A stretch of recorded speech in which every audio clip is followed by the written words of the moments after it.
for today's interview segment, the announcement of government's budget for 2019 is just around the corner. Everyone is stalling to see what our new government incentive or measures would be for next year. But with trillions of ringgit in debt, is it possible for Malaysia to accelerate its development and achieve a better economic conditions?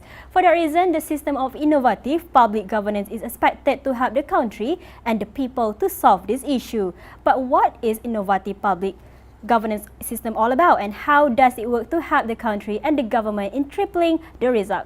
To explain more about this, joining me in the studio today is the business innovation speaker, trainer and chief mind unzipper My Bloom Consulting, Dr. Yu Kam Kyong, or better known as Dr. YKK.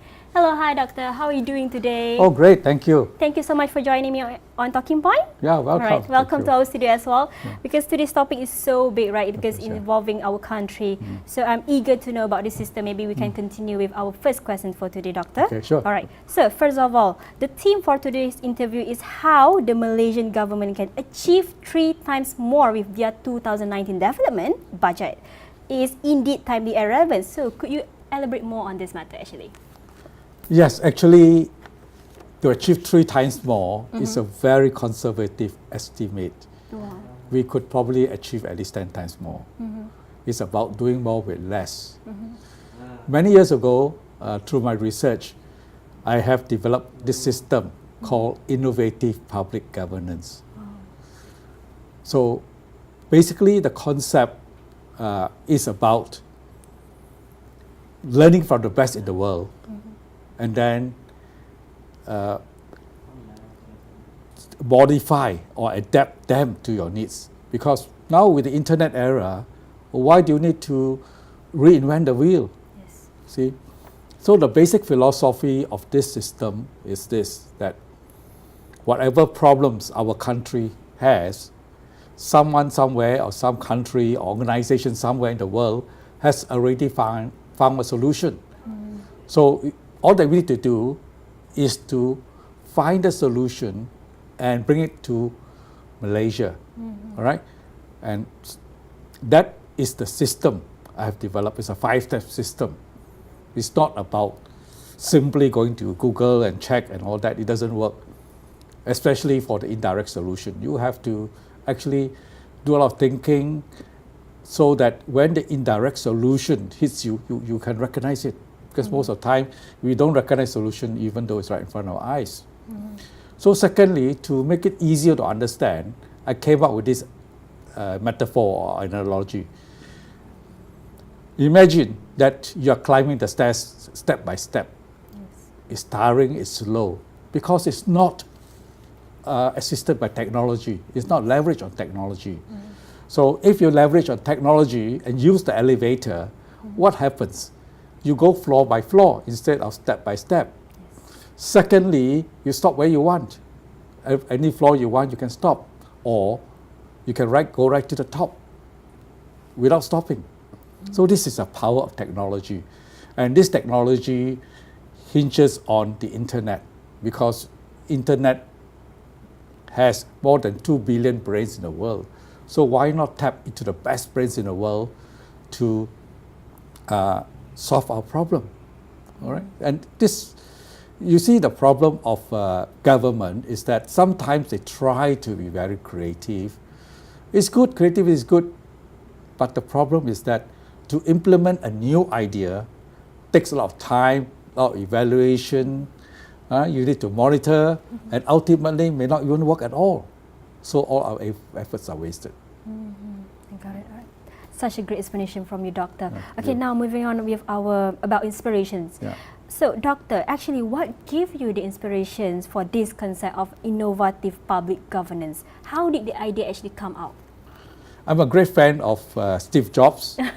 And you know, Steve Jobs, until today, I think is still considered the greatest and the most innovative business entrepreneur. And you see that today, Apple is a $1 trillion company. The first time in history, there's a $1 trillion company, and all due to his genius. So I studied him and found this video about him. And in this video, in his own words, he said that our job is to find out the best that human can offer and then bring it back into your organization. For it has been said that good artists copy, great artists steal. And we at Apple are shameless about stealing great ideas. So if a great innovator, the greatest innovator as an entrepreneur, say this and it developed into a $1 trillion company, who are we to argue with him? So why not follow his system? And because of that, I developed this 5-step innovative public governance system based on this principle. Another person which gives me great inspiration is Sir Isaac Newton, the greatest scientist who ever lived. And he said that I can see further is because I stand on the shoulders of giants. So let's stand on the shoulders of these two giants and see where it leads us to a better higher prosperity and a better governance in Malaysia. Amazing, Doctor. Actually, what are the benefits of this system actually that you have developed? How does it work actually? There are so many benefits. Well, number one, I think we have a $1 trillion problem now of that problem. So our resources are very much diminished because the rest of the money have to go and pay the debts. The thing is, we can actually achieve more with less, much less actually, because we are leveraging on the best brains in the world. And in doing so, will bring us the following benefits. Number one, it saves us time, money, and effort. Secondly, you are using a proven solution. So the chances of success is magnified many times. Then, of course, we have sort of using a proven solution, and because we spend less money and makes the government servants happier and the rakyat also happier. So by doing this innovative public governance will bring the civil servants, the government of the day, closer together. I mean, I'm sure the government servants and the ministers and all that would like to be loved by the rakyat. And this is what the system will bring. So it's about satisfy your rakyat, right? Yeah, all right. Okay, that's so informative, Doctor. But could you please suggest an example of where a borrowed concept can be applied in Malaysia? Yes, all over the world, one of the biggest problems is road accidents, particularly among the youth who just reached the age of driving. All right, from Malaysia, 18 years old. So at 18, for example, in Western country, the age where they can drive is also the age where they can drink. And these people drink crazily and cause all sorts of accidents. Many laws and conditions or license and all that have been done, but the effect is not there. Then in one small town in Britain, a police chief decided to introduce a new system, and it cuts accident rate by 70%. Shouldn't we study that system? And the system is so simple. You know, when you drive along certain stretch of highway, there are speed monitors to say that, oh, you exceeded your driving this speed and all those things. But that doesn't help, because this chief, at that time, he studied that the youth are very influenced by the opinion people post about them. That is through the emoticons and the emojis, right? So this police chief, what he did was he put a speed monitoring system, which is very cheap actually, electronics so cheap today. And if you drive below the speed limit, you get a smiley, very pleasant face and happy face. But if you were to exceed the speed, you get a frowny, a very angry face. But in Malaysia's context, I thought maybe we can modify that a little bit. Perhaps if you are exceeding the speed limit, put a pontianak face there. Right? So they really scare the hell out of them, you know. So that may have to reduce that. The beauty of this system is that you don't need to invest a lot of money. It's very, very cheap, all right, compared to all the sophisticated street cameras and all those very sophisticated. Secondly, there's no need for education. You don't have to go on a road safety campaign and so on. You don't have to introduce any new laws, all right? So, yet it produces 70% reduction in accident rates. In our Malaysian scenario, whenever there is a long festive holiday, it's not a season for celebration, it's a season for mourning. Because from what I read in the papers, more than 200 people die on the roads every holiday season. Isn't that tragic? Can't something be done about this one? Why not try this out? It doesn't cost much. You can save a life, it's worth the investment. So we should install this sort of system along accident-prone roads or highways that is so cheap to implement. You don't need education, as I say. Let's do it so that for the next holiday season, we can save lives. That's so great, such a great idea, Doctor. But to have a better understanding, maybe you could please give me another example of solving another critical issue that could be applied to Malaysia. Well, I happened to talk to an expert on the dengue fever. He told me an alarming statistic. He said that over 100 people died of dengue fever, probably the highest in ASEAN region. It is very bad. As far as you know, he said that the government, the Ministry of Health, spent more than 50 million ringgit a year to try to eradicate dengue fever spread through Aedes mosquito. But what happened? Is it effective? Definitely not. Otherwise, you don't have 100 deaths, highest in ASEAN. So, he said the solution is actually very simple. So here's a case of creative governance where our people has the expertise. This brings me to the concept which I think will be implemented easily and save a lot of money. Is the concept I call, it's known as, it's known as social impact bonds. Basically, a social impact bond is about paying for results. This will promote and incentivize innovation. Let's say this example is an excellent example. Let's say for this dengue fever, the government has spent 50 million a year, and yet it does not solve the problem. And I found out from this man who's expert from the National Environmental Health Association, why not give the money 10% or 20%? And they have the means, they have the knowledge, they have the expertise to almost totally eradicate dengue fever. For example, they are confident of reducing at least by 90%. That means 10 times the effect. And you give them, let's say, 20% of budget, which is 5 times less. You combine together 5 times that, is 50 times the achievement, which is compared to the 3 times, is way beyond 3 times. And this is something that can be done now, actually.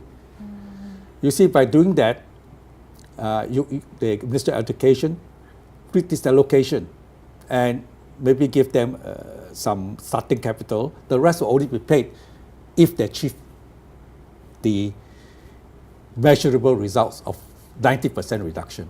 Wouldn't that be fantastic? You save, let's say you have 100 deaths, fatalities, and now it's only less than 10. Yes. So you save cost, 40 million, let's say, and then you save 90 lives. Isn't that fantastic? And they only pay them when they achieve that target. So this is what is the impact of the social impact bonds, which can be applied in many areas. An important thing about this social impact bonds is that you incentivize innovation. Any board, any organization, NGOs, or even private companies and all that, if you pose up a problem, a social problem, for bidding, and they come up with this, isn't it fantastic? This will be incredible. You are saving 50 times, not 3 times. So this is the impact, just one of the many solutions that we can adopt. And this is right in our country, expertise right in the country. Yet the Ministry still of Health still using a traditional method which doesn't work, environmentally actually damaging, because by the spray method, fogging method, it kills beneficial insects as well as the mosquitoes. And this is no good, you see. You kill the good with the bad. So that is, whereas from what he told me, you can also make use, practically one of the method is to use the predators of the insects, encourage them, give them an environment where they can feed on this. So that is a natural control. That's very enlightening, Doctor. Okay, moving on to our next question for today. What is actually your proposal to the government to implement your system of innovative public governance so that the government can achieve much more with less? Well, I have been with the government for 24 years, all right? So I know how the government works. There's no need for getting new staff. I think we are already overstaffed. Yes. So what I suggest is that, for example, if they were to invite me, I give a talk on this to create awareness first. Everything starts with awareness, right? So if you can I can create this awareness, if they're keen for the rakyat to love them and for the rakyat to live a happier and more prosperous life, then this is the thing. As I say, let Malaysia be the beacon of hope and innovation through this public innovative governance, right? Innovative public governance. And the first step is awareness. I hope that this interview here will be the seed, plant the seed for this awareness. And I'm prepared to give talks to any organization that would like to explore this concept further. But all talks, if it doesn't lead to action, is useless. It's a waste of time. So there must be commitment. There must be a champion from the government to go for this concept of innovative public governance. Every department and agency of the government should set up a small team of public innovative public governance research unit, which I can help to train them, and they will return the investment multiple fold. In fact, you don't even need investment because they are there working their paid salaries and all that. All they need is to identify a few people. In fact, a small team, maybe 3 people or so. And this will be a core group, and they do research before implement any policies, implement any action. Let them have a system to search the world, the best brains in the world, for solution. In fact, the United Nations have an annual competition to award those public sector innovations. Well, we can also get from them. There's so many, in fact, public agencies, universities, the Kennedy School of Public Governance in Harvard, and we here too have a Institute of Governance here. But I think they are going for the traditional way. If we tap into all these solutions from all over the world, which have proven to work, then we save our budget. We produce much more with less. We produce happier nation, prosperous nation, and build a bond between the government and the rakyat so that they love each other, because they find that working together, they can bring about prosperity and happiness.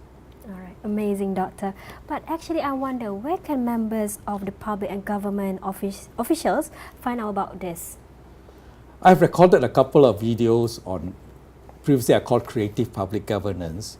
So if they were to go to YouTube and look for my name, for example, Dr.YKK, Dr.YKK, in YouTube, they'll find lots of videos about innovation and so on. And they can look for Creative Public Governance. and listen to some of my talks there. So, if you want, you can even Google creative public governance, and you will find I have many articles there too. Oh, just through Google and YouTube, everything is provided. Yeah. So easy. All right. Okay, Doctor, before we end our interview session for today, do you have any final words that you would like to say? Yes, we voted in the new government, which everyone is, I think most people will be very happy about. But the time of giving excuses and blaming the previous government is over. It is nearly 200 days now. Do not blame them anymore. I mean, they have been government. So, and they have 100 manifesto promises to fulfill in the manifesto. And in the first 100 days, they can only do 60%. Of course, our political is difficult to do that. But for many of the social issues and promises, through this concept of innovative public governance, they can fulfill much more than what they can using traditional methods. So I am optimistic that this interview will get the attention of the government leaders, and they at least look into it. Right? Don't have to believe me, don't have to do anything. Test me out. You can question me. I can give a talk and question me. Check it out and see whether it works for them. Amazing. I think that concludes everything for today. Thank you so much, Doctor. Such a great explanation from you. Thank you so much for your time. Thank you so much for being here with me on Talking Point. All right. Thank you. Thank you, Shah. We will be taking a short break and we'll be back after this. Can I take a photo?